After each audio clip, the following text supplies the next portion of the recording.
വളരെ ടേസ്റ്റുള്ള ഒരു മുരിങ്ങയ്ക്കയുടെ സൈഡ് ഡിഷ് റെസിപ്പിയാണിത്.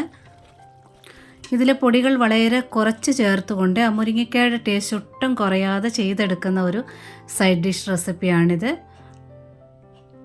ഇതുപോലെ കുറച്ച് തിക്കായിട്ടുള്ള ഗ്രേവിയിൽ മുരിങ്ങയ്ക്ക ഒട്ടും ഉടയാതെ ഇങ്ങനെ വേണം ചെയ്തെടുക്കാനായിട്ട്. ഒരു മോര് കറിയും ഈ ഒരു മുരിങ്ങയ്ക്ക ഡിഷും ഒരു പപ്പടം ഉണ്ടെങ്കിൽ നല്ല തൃപ്തിയായിട്ട് കഴിക്കാനായിട്ട് പറ്റും. ഇതെങ്ങനെയാണ് ചെയ്തെടുക്കുന്നതെന്ന് നോക്കാം.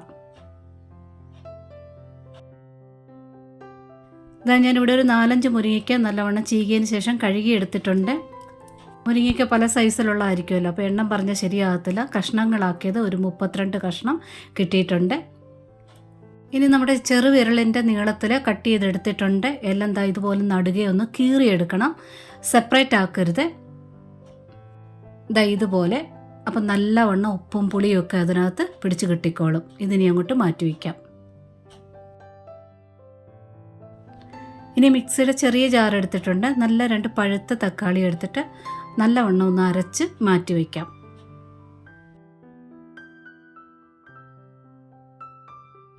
ഇനി അടുപ്പിൽ ചട്ടി ചൂടാകാൻ വെച്ചിട്ടുണ്ടായിരുന്നു. എണ്ണ ഒഴിച്ചിട്ടുണ്ട്.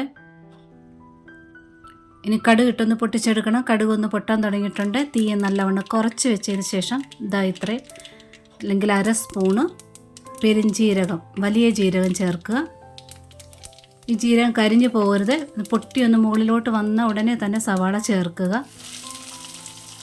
നല്ല വലിപ്പമുള്ളതാണെങ്കിൽ 1 സവാള എടുക്കുക. മീഡിയം സൈസ് ആണെങ്കിൽ 2 സവാള. കൂടെ തന്നെ കുറച്ചേറെ ഫ്രഷ് ആയിട്ടുള്ള കറിവേപ്പിലയും ചേർത്ത് നല്ലവണ്ണം ഒന്ന് വഴറ്റിയെടുക്കണം.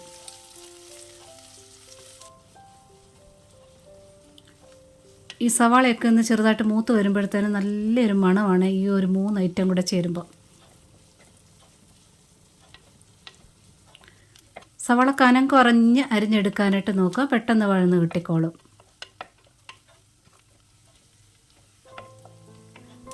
സവാള ആയിട്ടുണ്ട്, ആവശ്യത്തിന് വഴന്ന് വന്നിട്ടുണ്ട്. ഇനി ഇതിലോട്ട് കുറച്ച് മഞ്ഞൾപ്പൊടി ചേർക്കുക.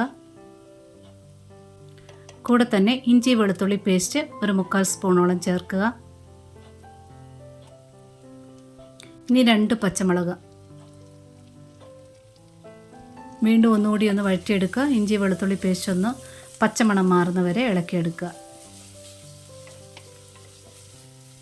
പേസ്റ്റ് ആയത് കാരണം പെട്ടെന്ന് വഴന്ന് കിട്ടിക്കോളും. നന്നായിട്ട് ഇളക്കി കൊടുക്കുക. എണ്ണയൊക്കെ സൈഡിലൊന്ന് വിട്ട് വന്നിട്ടുണ്ട്. ഇനി ഇതിലെ പൊടികൾ ചേർക്കാം. മല്ലിപ്പൊടിയാണ്, വളരെ കുറച്ച് ചേർത്താൽ മതി. ഇത്ര അളവിന് മാത്രം ചേർത്താൽ മതി മല്ലിപ്പൊടി. കൂടെ തന്നെ ഇത് ഞാൻ കാശ്മീരി മുളക് പൊടിയാണ് ചേർക്കുന്നത്. ഇതിനകത്ത് അത്യാവശ്യത്തിനും എരിവുണ്ട്. 2 പൊടിയും ഒരേ അളവിലാണ് ചേർത്തത്. വളരെ കുറച്ച് ചേർത്താൽ മതി. ഇനി തീ നന്നായിട്ട് കുറച്ചുകൊണ്ട് തന്നെ ഒന്ന് ഇളക്കിയെടുക്കണം. പൊടികളൊക്കെ ഒന്ന് ചൂടായി വരട്ടെ. ഒരു 20-25 സെക്കൻഡ് നേരത്തിന് ഒന്ന് ഇളക്കിയെടുക്കാം.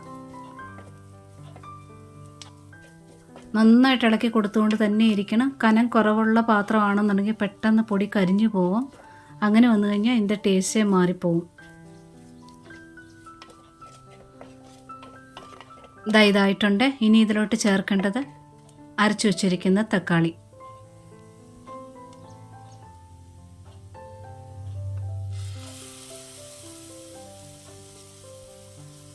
വീണ്ടും നന്നായിട്ടൊന്ന് മിക്സ് ചെയ്തെടുക്കാം. തക്കാളി ഇനി വഴറ്റിയെടുക്കേണ്ട ആവശ്യമൊന്നുമില്ല.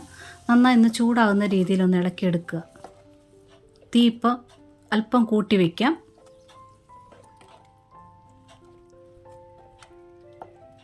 നന്നായിട്ട് ചൂടായിട്ട് തിള പോലെ വന്ന് തുടങ്ങിയിട്ടുണ്ട്. ഇനി ഇതിലോട്ട് വെള്ളം ഒഴിക്കാം. കൂടെ തന്നെ മുരിങ്ങക്കായ ചേർക്കാം.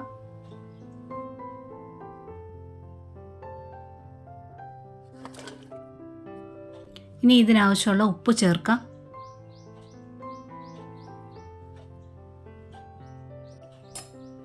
ഇനി എല്ലാം കൂടെ നല്ലവണ്ണം ഒന്ന് മിക്സ് ചെയ്തെടുക്കാം.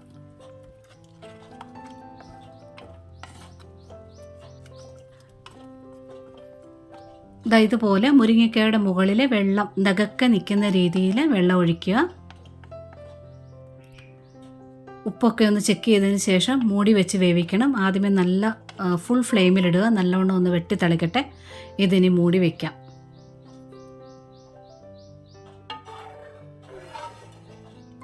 ഇടയ്ക്ക് 1-2 പ്രാവശ്യം ഒന്ന് തുറന്നിട്ട് ഇതുപോലെ ഒന്ന് ഇളക്കി കൊടുക്കണം. നന്നായിട്ട് വെട്ടിത്തിളയ്ക്കാൻ തുടങ്ങിയിട്ടുണ്ട്.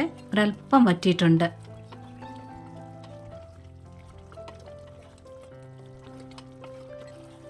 ഇനി കുറച്ചുകൂടി ഒന്ന് വറ്റിയെടുക്കാനായിട്ടുണ്ട്.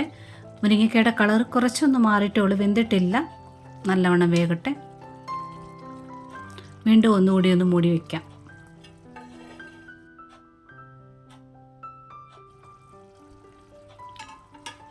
നന്നായിട്ട് മുരിങ്ങയ്ക്ക വെന്തിട്ടുണ്ട്. ഗ്രേവിയൊക്കെ കുറച്ചുകൂടെ വറ്റിയിട്ടുണ്ട്.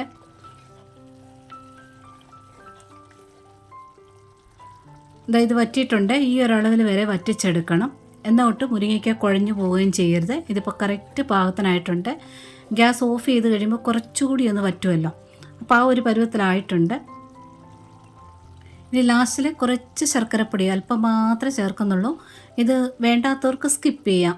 നിങ്ങളൊന്ന് ടേസ്റ്റ് ചെയ്ത് നോക്കിയിട്ട് പുളി കൂടുതലാണെന്നുണ്ടെങ്കിൽ ശർക്കരപ്പൊടി ഇടാമെങ്കിൽ ബാലൻസ് ആകും, ടേസ്റ്റും ആവുകയും ചെയ്യും. കുറച്ചേറെ കറിവേപ്പിലൂടെ ചേർത്ത് നന്നായിട്ടൊന്ന് ഇളക്കിയെടുക്കുക.